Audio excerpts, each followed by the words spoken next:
Mi querida Angelita, en estos momentos me intiman que dentro de una hora... En este momento me intiman que dentro de una hora... Ignoro por qué.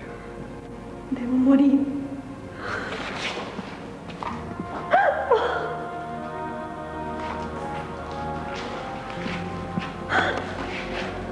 Perdono a todos mis enemigos y suplico a mis amigos que no den paso alguno en desagravio de lo recibido por mí.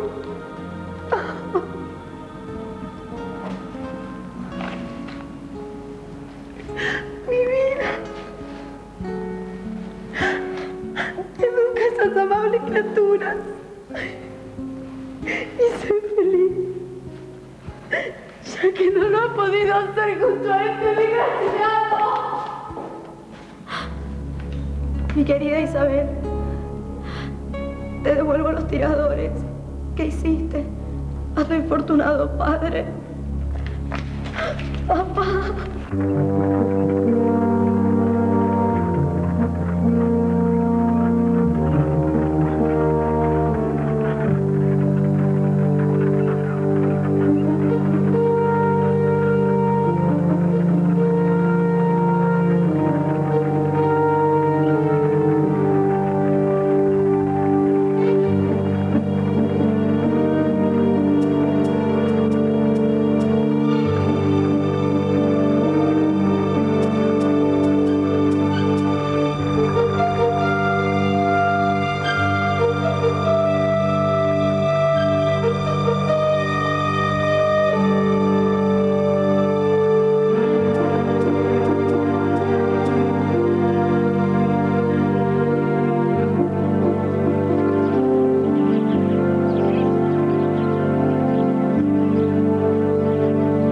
Me llamo Manuel Críspulo Bernabé Dorrego.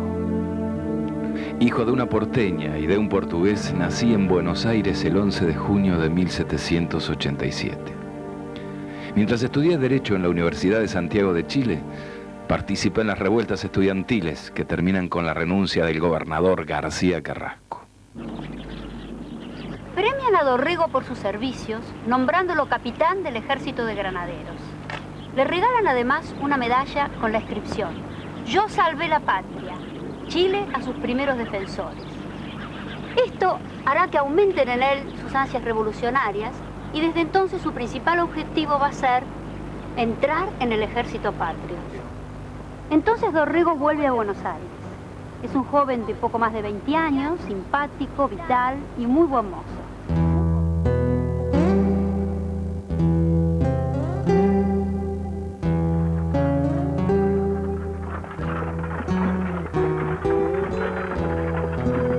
Con una partida de 40 hombres, ataqué Sansana.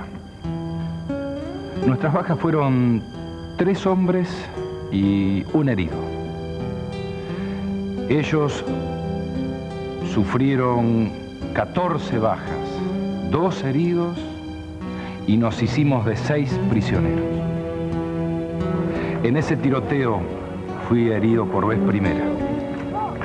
Fue un tiro en mi brazo diestro y una contusión en el pie izquierdo. Al asumir San Martín el mando del Ejército del Norte, se le ocurrió formar una academia militar para imponer un poco más de orden entre este grupo de oficiales jóvenes, pero no muy acostumbrados a la disciplina del cuartel. Entre ellos, Dorrego era de los más bravos, pero también de los más inquietos. Parece que Belgrano, según cuenta Milke, tenía una voz un tanto aflautada. Y un día que estaba San Martín tomando las voces de mando, después de emitir Belgrano la suya, le tocaba a Dorrego. Parece que no resistió la tentación de imitarlo, ante la risa de todos sus compañeros. A San Martín no le hizo ninguna gracia. Lo miró con severidad, volvió a repetir el nombre de Dorrego y Dorrego volvió a repetir la voz de Belgrano. Entonces, ahí mismo San Martín lo mandó para Santiago del Estero, sin tener en cuenta la brillante actuación en las anteriores batallas. En mayo de 1814, Dorrego es trasladado a Buenos Aires. Es entonces cuando comienza su noviazgo con Ángela Baudris. Manuel, ¿quieres recibir a Ángela por esposa y prometes serle fiel en la adversidad como en la prosperidad, en la enfermedad como en la salud, respetándola y amándola para toda la vida? Sí, quiero. Entre sus subordinados se encuentra un joven teniente de granaderos que inicia una brillante carrera militar, Juan Lavalle. En marzo de 1816 se reúne en Tucumán un congreso constituyente para evitar la disgregación política del país. Belgrano y otros proponen la monarquía. Dorrego se opone a esos proyectos. Una vez lanzado a la vida política, Dorrego empieza a escribir una serie de artículos en el diario Crónica Argentina, atacando la candidatura de Juan Martín de Pueyrredón como director supremo. Estos artículos, escritos en un tono irónico y mordaz, le van a granjear muchas antipatías, sobre todo la del propio Pueyrredón, que nunca se lo va a perdonar. Por ese entonces ya Dorrego tenía ideas federales y propiciaba la autonomía de las provincias, empezando por la suya, Buenos Aires. Lo que más separaba a Dorrego y a quienes pensaban como él del gobierno presidido por Pueyrredón era su política con respecto al Brasil y a la banda oriental. Causaba indignación entre quienes ya empezaban a llamarse federales el rompimiento del gobierno con Artigas y consideraban una traición al caudillo haberlo dejado librado a sus solas fuerzas. Estos asuntos se ventilaban casi a diario en la Crónica Argentina, donde escribía Dorrego.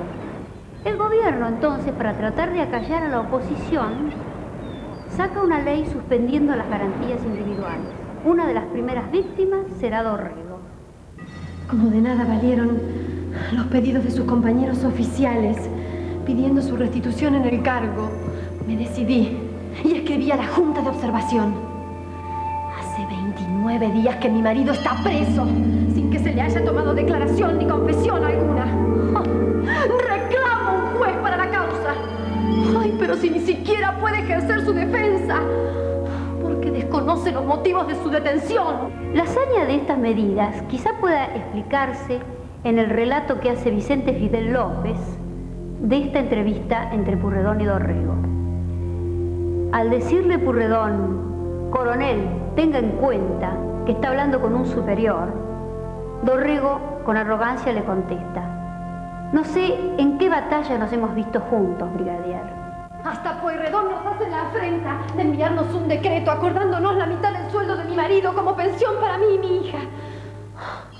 Lo recluyeron el 21 de octubre en el bergantín 25 de mayo. Pedí verle, pero me lo negaron. Hacerle llegar comida, dinero, ropa. Nada. Hacerle llegar noticias de su hija. De este nuevo hijo que ya puja por salir.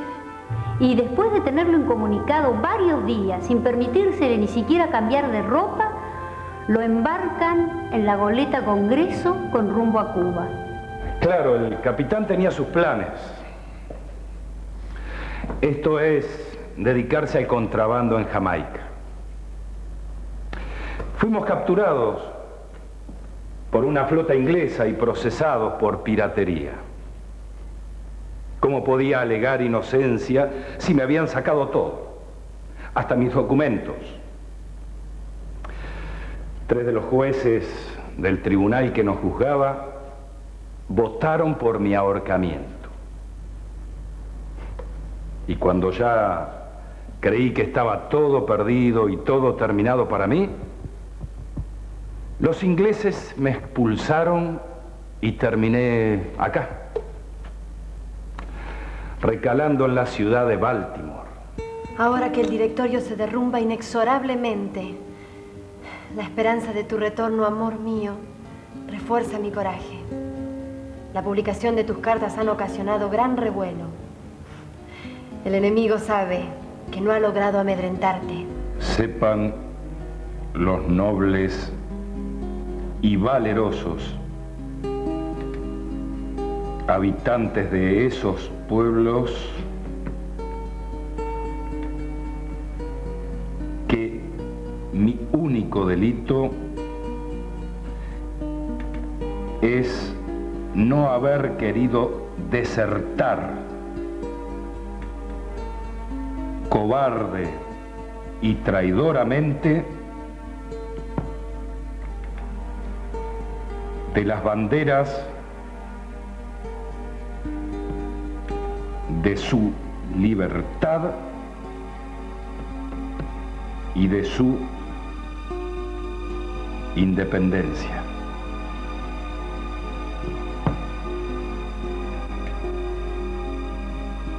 Manuel Dorrego.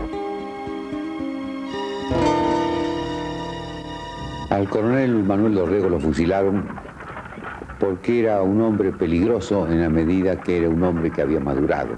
Antes de su exilio en Estados Unidos, Dorrego era un militarcito irrelevante, indisciplinado, amigo de bromas, uno de los tantos porteños incorporados a los ejércitos patrios que no sabía bien por qué peleaba, salvo por una vaga idea de independencia.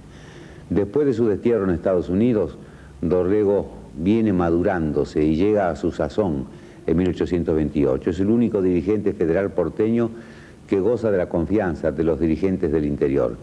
Tiene un sentido nacional, sabe muy bien cuál es el país que no quiere. Y entonces, en la medida que se había llegado a un punto de madurez que lo podía convertir en un término de referencia donde convergieran todas las fuerzas populares del momento, entonces se convirtió en un hombre peligroso y por eso lo mataron. Dorrego vuelve del exilio. A los pocos días de su llegada se lo rehabilita con títulos y honores. También le vuelven sus sueldos atrasados. Es que el panorama político ha cambiado. Corre el año 20, el año de la anarquía. Buenos Aires vive días de miedo y confusión. El 25 de febrero, los porteños han debido asistir, impotentes, a la humillación de ver los caballos de López y Ramírez atados a los postes de la pirámide de Mayo. El 20 de junio, la anarquía llega a su punto culminante. Y mientras Buenos Aires no sabe si la está gobernando Ramos Mejía, Soler o el Cabildo, pobre y olvidado de todos, está muriendo Manuel Belgrano.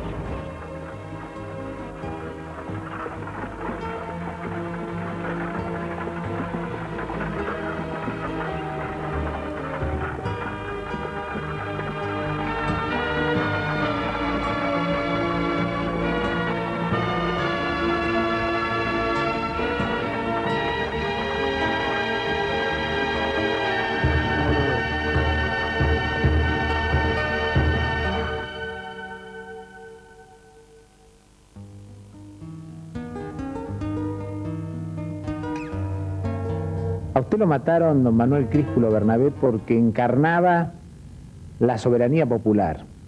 Usted, que lo habían bautizado en el Congreso del 26, el tribuno de la plebe, por defender el voto popular, por defender el voto de los que precisamente por no tener bienes se los quería excluir del ejercicio del derecho cívico del voto. Y eso era peligroso en 1827, 1828. Que alguien como usted, que podía haber sido perfectamente representante de otra clase, y no de la clase más popular, porque usted tenía bienes, algunas minas, alguna porción de campo, pero sin embargo usted representaba el sentir de las clases más bajas, de las clases asalariadas. Usted, que se opuso a la leva indiscriminada de los gauchos. Usted representaba consecuentemente lo que hoy podríamos decir el ejercicio libre de la soberanía popular. Y además, don Manuel Críspulo Bernabé, usted ha tenido el enorme privilegio de ser un gobernador constitucional y legítimo de la provincia de Buenos Aires. Y usted también tiene, además de ser el mártir de Navarro, como se lo ha denominado más de una vez, el privilegio, lamentable privilegio, de haber sido la víctima del primer golpe de Estado de los argentinos.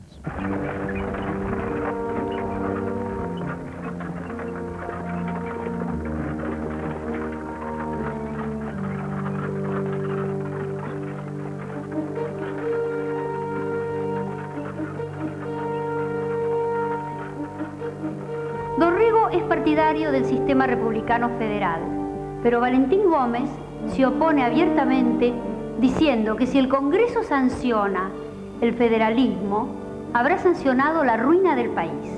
Finalmente, triunfan los unitarios y Bernardino Rivadavia es nombrado presidente de la Nación. La personalidad vigorosa, inteligente y decidida de Dorrego va haciendo de él el jefe virtual de la oposición al gobierno y jefe también del futuro Partido Federal. Del otro lado del río, mientras tanto, se agiganta la figura de Juan de Lavalle, jefe de coraceros, que está, junto con Alvear y el resto del ejército, esperando el comienzo de la guerra con el Brasil.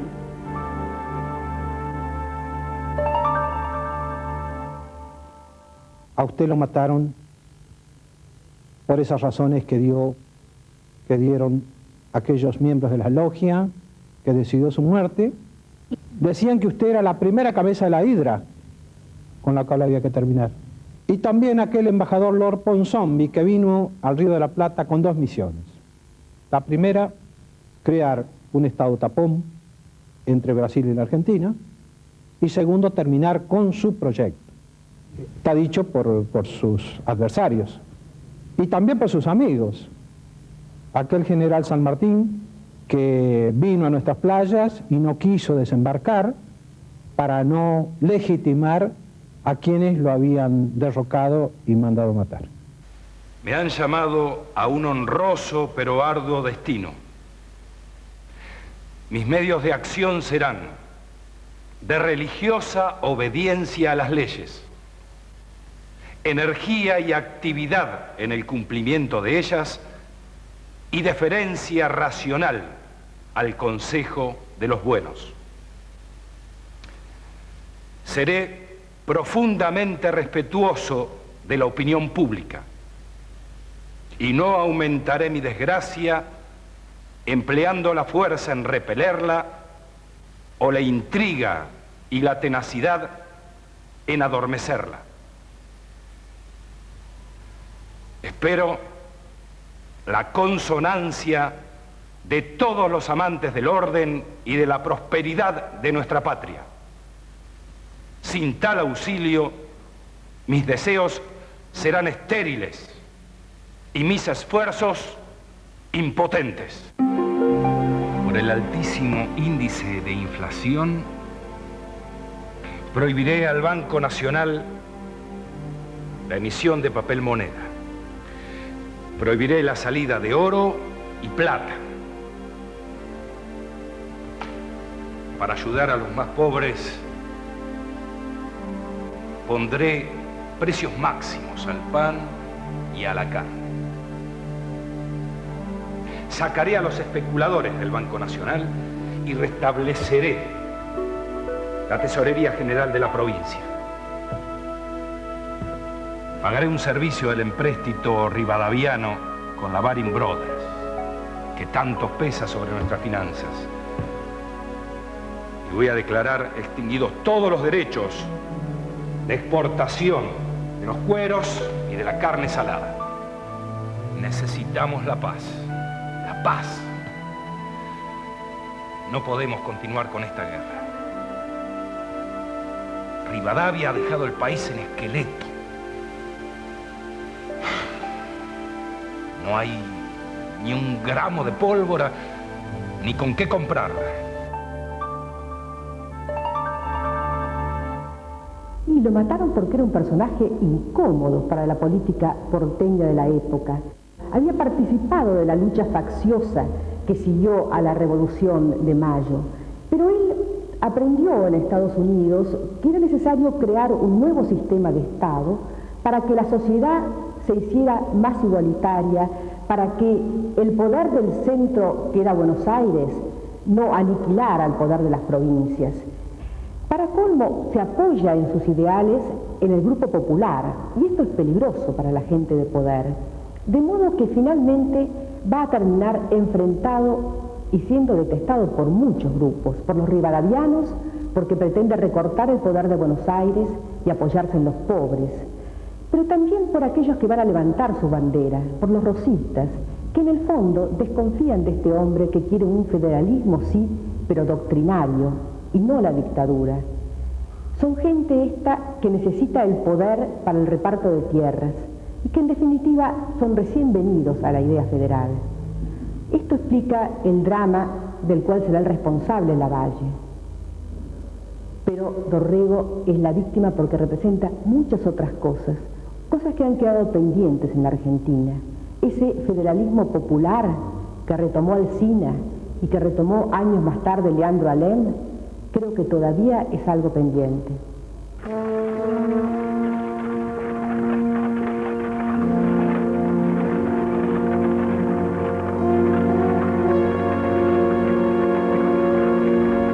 El 26 de noviembre de 1828 llegan a Buenos Aires las descontentas tropas del general Lavalle.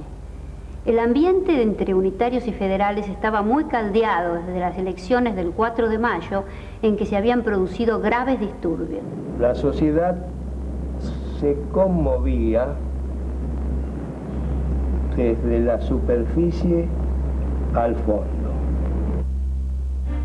El convencimiento de que algo terrible iba a ocurrir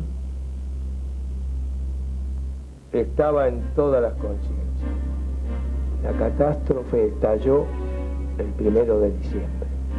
La noche del 30 de noviembre, un grupo de unitarios, civiles y militares se reunió en una casa de la calle del Parque a conspirar para derrocar al gobierno.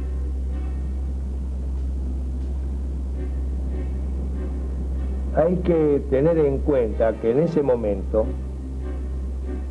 no se podía pensar en restituir las instituciones. Esa noche nadie dormía en Buenos Aires. Todos hablaban de la inminencia de la revolución. Hasta el propio Rosas mandó una anónima a Dorrego anunciándole lo que podía suceder. Por las calles se oían estribillos alusivos, las mujeres rezaban para que no hubiera muertes. El único que permanecía sereno e incrédulo era el coronel Dorrego. Pero a eso de las 3 de la mañana, como arreciaran los rumores, mandó llamar a su presencia al general Lavalle. Este contestó a Dorrego por medio de su edecán: dígale al coronel que iré, pero para sacarlo de un puesto donde no merece estar. No debemos confundir al general Lavalle con un jefe ordinario que solamente puede llegar al poder a través de motines militares. Lavalle se pone entonces a la cabeza del primer cuerpo de ejército, está acantonado en el Retiro desde el 29 de noviembre, y con ellos avanza por la calle Florida hasta llegar a la Plaza de la Victoria. Allá lanza su proclama diciendo que el gobierno está acéfalo, puesto que Dorrego ha huido por la puerta de atrás del fuerte, la puerta del Socorro, que da al bajo. Una vez que Lavalle se instala en el cabildo, los jefes del movimiento se disponen a elegir un gobierno provisional.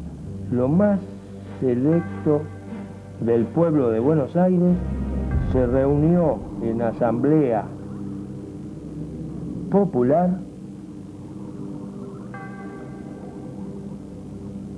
en la capilla de San Roque. Presidía la reunión el doctor Agüero.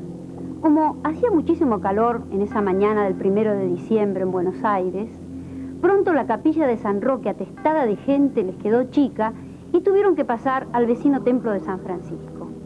Allí, ante la urgencia de la situación, se recurrió al voto directo. Los nombres de Alvear y Vicente López reciben apenas unas tímidas adhesiones. Un voto Alvear y 3 Vicente López. En cambio, cuando nombran al general Lavalle, se levantan todas las manos y se agitan los sombreros. De este modo fue elegido el gobernador provisional de Buenos Aires. Hasta ese momento el golpe se había desarrollado sin derramamiento de sangre. Solo un soldado había muerto de insolación en la Plaza de la Victoria. Días después, el 6 de diciembre, el general Lavalle, después de delegar el poder en el almirante Brown, partió de Buenos Aires al mando de 600 veteranos, dispuesto a aniquilar a Dorrego.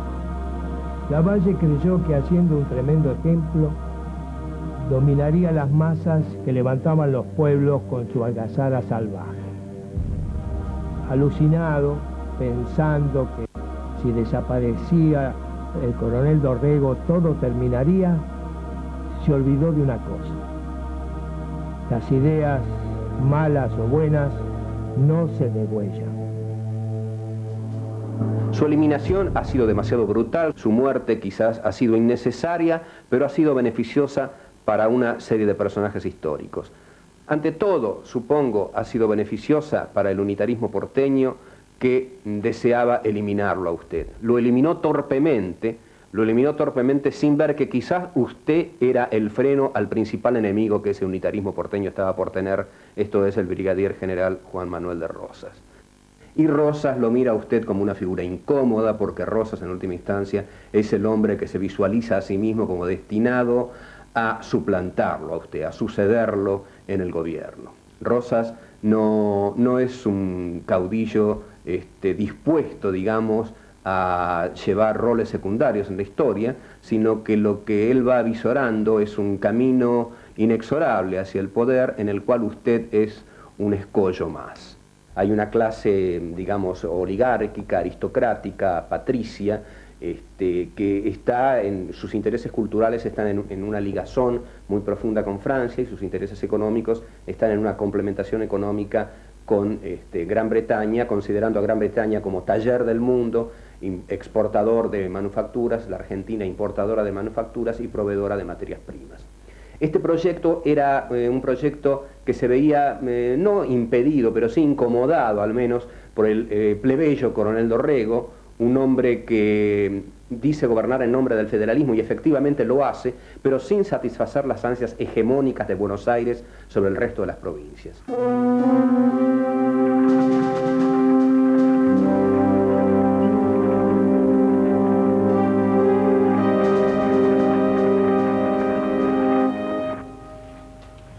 Aquí está mi comunicación al coronel Dorrego. Si proponen algún acuerdo por comisionado, que el plazo sea lo más breve posible. Pierda usted cuidado. Tengo razones para creer que Dorrego y Rosas escucharán mis reflexiones, arribando a una pacífica terminación. Permiso, mi general. Llegando a Lobos, Rosas salió a mi encuentro.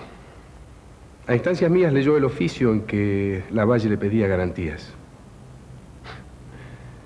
Eso lo puso más colorado que un carmín. Trató de trompetas y botarates a los sublevados contra Dorrego, al que tildó de loco en un momento de la conversación. Perdemos el tiempo, compadre. Y esa pérdida puede costar muchas vidas. Nómbrense diputado por ambas partes y que discutan entre ellos lo que más convenga a la felicidad del país. Bien, compadre, queda acordado, me dijo Rosas. Rosas me puso un vaqueano para que me indicara el camino por ser ya noche cerrada.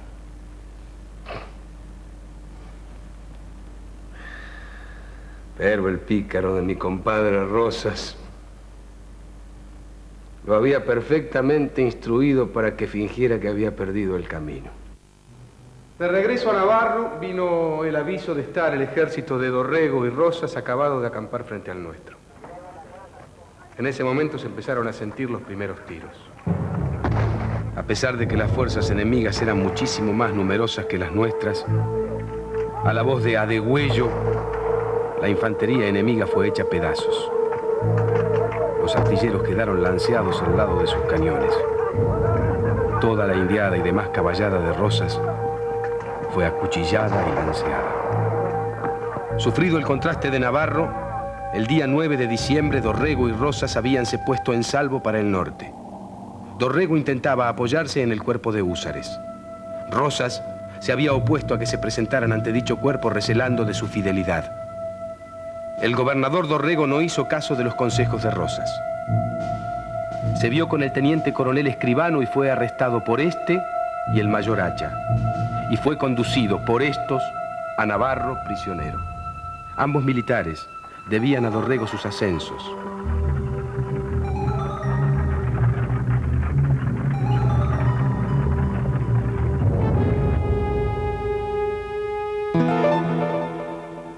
Este fusilamiento, como el de Valle, dividió profundamente a los argentinos.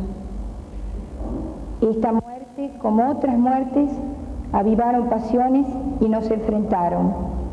Es hora que si las muertes nos dividieron, construyamos para la vida. Dorrego murió por error, por la equivocación de Lavalle, al prestar oídos a malos consejeros que les pidieron la muerte del coronel Dorrego, gobernador legal de Buenos Aires, creyendo que con eso pacificaban la provincia y eliminaban, por supuesto, el partido opositor en el gobierno. El general Lavalle no creyó, con este acto cometido en Navarro en diciembre del 28, hacer un asesinato vulgar, sino dar una tranquilidad política a la provincia, por supuesto que en forma equivocada. Él mismo lo reconoció así públicamente. Aniquilar al adversario. Esta es la palabra trágica de la historia argentina. Del siglo XIX y del siglo XX, de aniquilamiento hemos oído hablar también los últimos años. Y en busca de aniquilar un hombre inocente como Lavalle, pero torpe, sin la grandeza del político, sin la visión del conjunto de la nación a construir, lo mata Dorrego.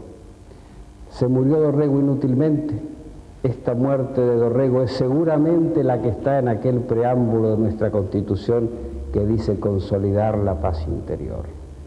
La Constitución del 53 es el pacto de armonía y de paz de la sociedad argentina.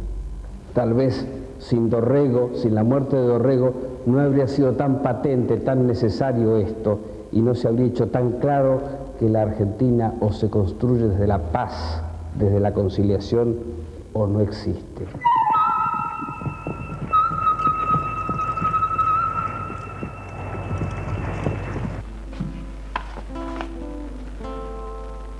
Considere usted la suerte de Dorrego.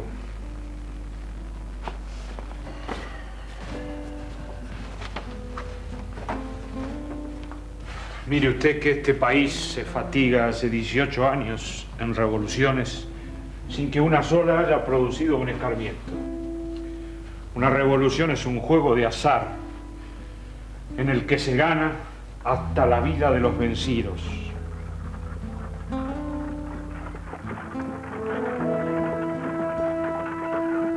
Haciendo la aplicación de este principio, la cuestión me parece de fácil solución.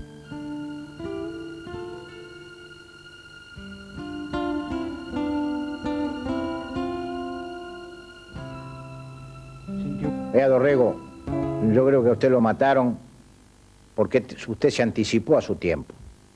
Usted defendió ideas, valores y sentimientos que con el correr de los años habrían de llegar a esta tierra, pero en aquel entonces usted desafiaba poderes muy fuertes. No solo el poder de la fuerza desnuda, sino también el poder de los intereses, que muchas veces a lo largo de la historia y después que usted se murió, han sido protagonistas de hechos muy parecidos al suyo en la vida de los argentinos. Pero también porque usted se confió. Usted creyó, como militar de honor que lo fue, que sus camaradas iban a respetar la incipiente democracia argentina que usted ayudó a fundar. Porque usted fue el primer gobernador de Buenos Aires elegido por el libre voto del pueblo. Y se lo dice a alguien que muchas décadas después, y a mucha distancia de usted, por supuesto, tiene el honor de desempeñar la misma función que usted desempeñó, gobernador de la provincia de Buenos Aires. Y también yo diría que en usted, aparte de este descuido, también hubo una debilidad final, porque un caudillo corajudo, un guerrero de su talla, un líder carismático de sus condiciones, no debió haber pactado en los últimos momentos de su trayectoria con quienes eran sus verdaderos enemigos, inclusive incorporarlos a su gabinete.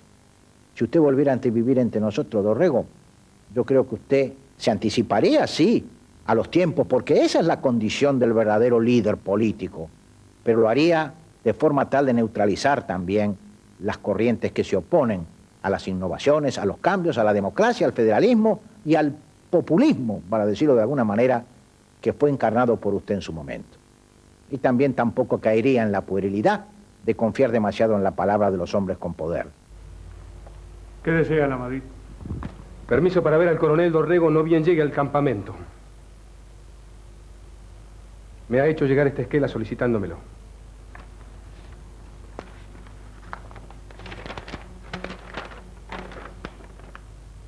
Escrita a lápiz. No puedo olvidar, mi general, que Dorrego es un jefe valiente. Como tampoco los servicios que prestó. Además es mi compadre, general. Permiso concedido. Permiso, señor.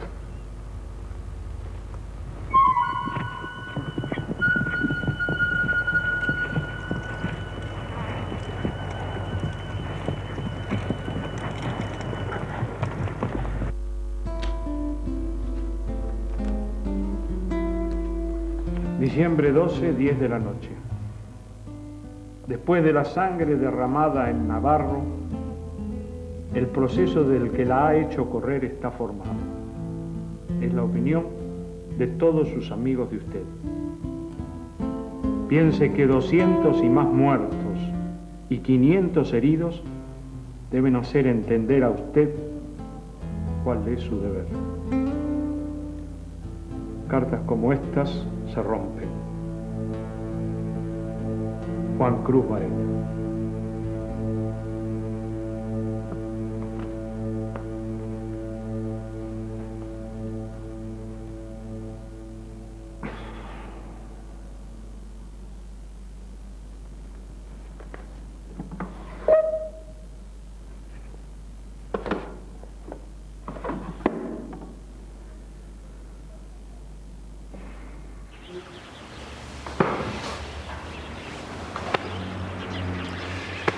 Compadre,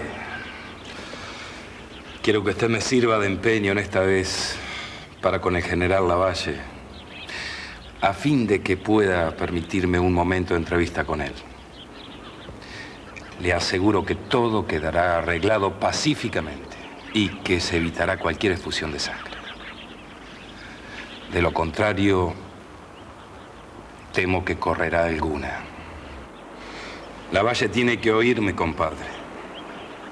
Asegúrele que estoy pronto a salir del país y a escribir a los amigos de las provincias para que no tomen parte alguna por mí. Dígale que no trepide en dar este paso. Por favor, compadre. Sus palabras me conmovieron. Pasé con repugnancia a ver al general. Dorrego aseguraba estar pronto a salir del país, como también escribir a sus amigos de las provincias para que no tomaran parte alguna por él.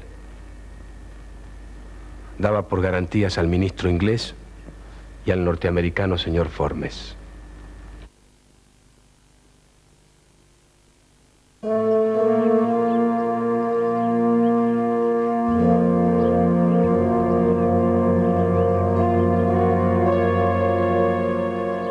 Pide un momento de entrevista con usted, mi general.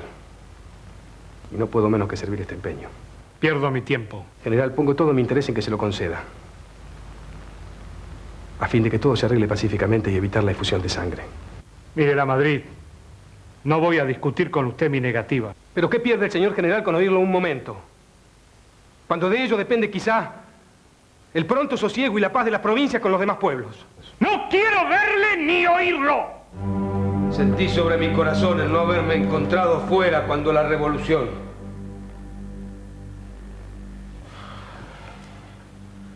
Y mucho más al verme en aquel momento al servicio de un hombre tan vano y poco considerado.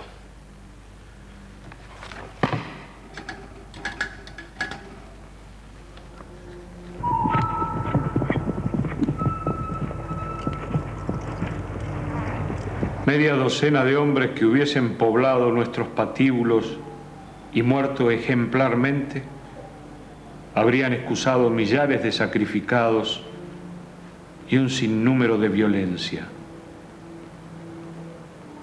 Hablo de la fusilación de Dorrego. Hemos estado de acuerdo en ella antes de ahora. Ha llegado el momento. Salvador María del Carril.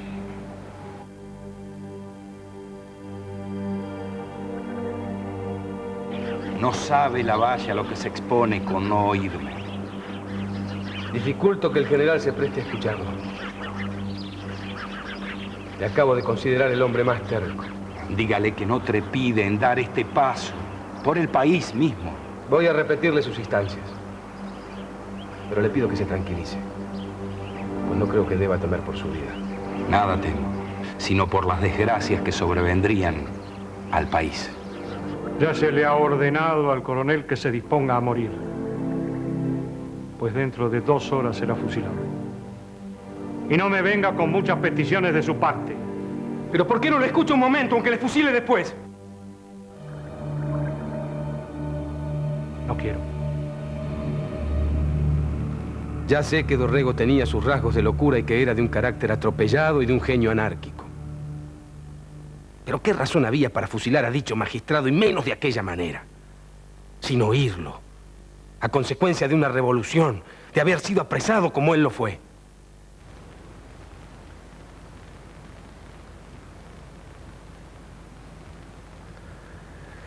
Siempre diré que es el acto más arbitrario y apolítico que enardeció todos los ánimos. Se me acaba de dar la orden de prepararme a morir. ¿Dónde estamos, compadre? ¿Pero quién le ha dado esa facultad a ese general sublevado? A un bandido, a un desertor, se le da más término. No se le condena sin oírle y sin permitirle su defensa. Pero cuidado con las consecuencias.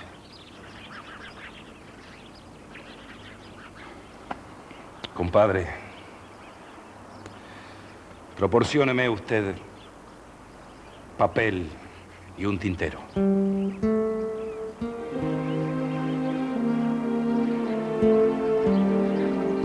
Mi querida Isabel, te devuelvo los tiradores que hiciste a tu infortunado padre. Sed católicas y virtuosas, que esa es la religión que me consuela en este momento. Mi vida, mándame a hacer funerales y que sean sin Fausto. Otra prueba de que muero en la religión de mis padres. Tu Manuel.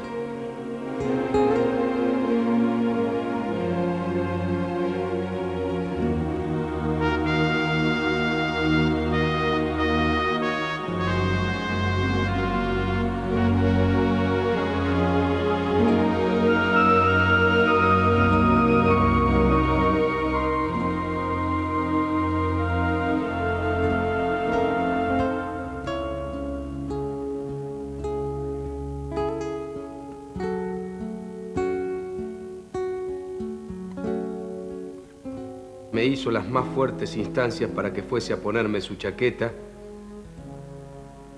y regresara con ella. Esta chaqueta se la presentará a mi Ángela de mi parte, para que la conserve en memoria de su desgraciado esposo. Fue entonces cuando me pidió de acompañarle cuando lo sacaran al patíbulo. ¿Tiene usted, compadre, una chaqueta para morir con ella?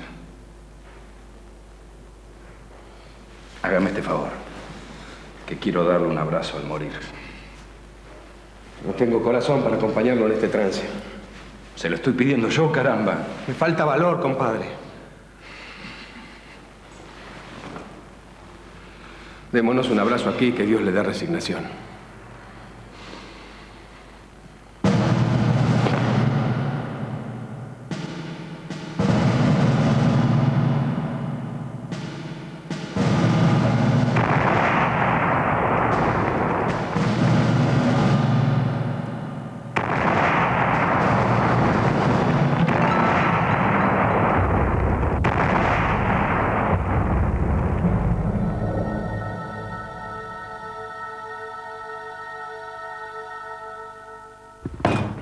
Maldigo la hora en que salí de Buenos Aires. ¿Por qué matan a Dorrego? ¿Para qué?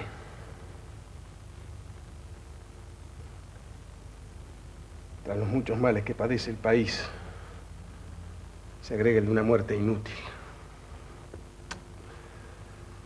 Dios mío. La muerte en nombre de la política. Siempre igual en todas partes. Los baños de sangre y los pueblos que aprenden a sobrevivir.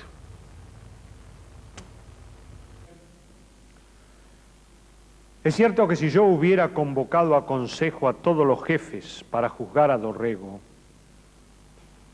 todos hubieran opinado lo mismo que yo. pero soy enemigo de comprometer a nadie y lo he fusilado por mi orden.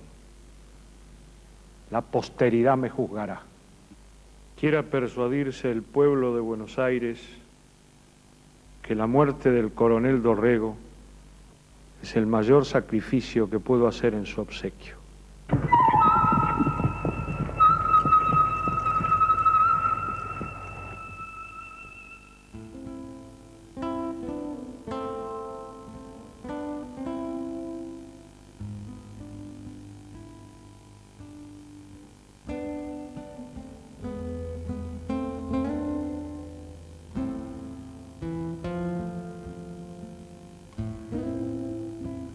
Grito por ti.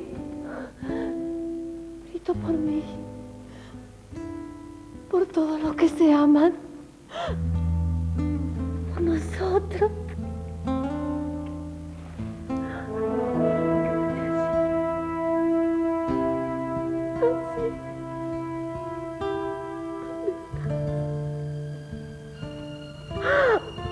Quédate.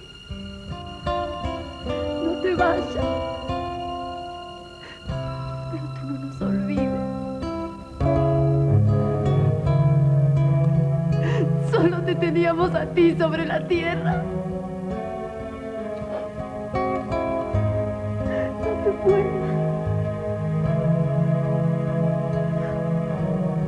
Oh, Manuel. Amor mío. No te muevas.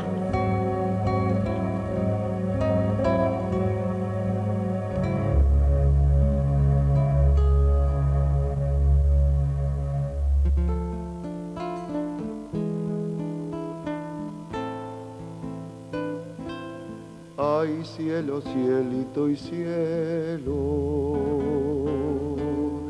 ay, cielo, lloren de pena, que han fusilado a Dorrego. Ay, cielo, quema la estrella, que han fusilado a Dorrego. Ay, cielo, quema la estrella. Ay, cielito, cielo, cielo, cielo de los federales, lo mataron a Dorrego. Dicen que fue Juan Lavalle. Mataron a Dorrego. Dicen que fue Juan Lavalle. Ay, cielito, cielo, cielo. Ay, cielito, cielo y cielo. Cielo de los federales. Carril, Agüero y Varela pagarán por tantos males. Carril, Agüero y Varela pagarán por tantos males. Cielito y cielo doblado por la muerte de Dorrego. Enlútense las provincias, lloren cantando este cielo. Enlútense las provincias, lloren cantando este cielo.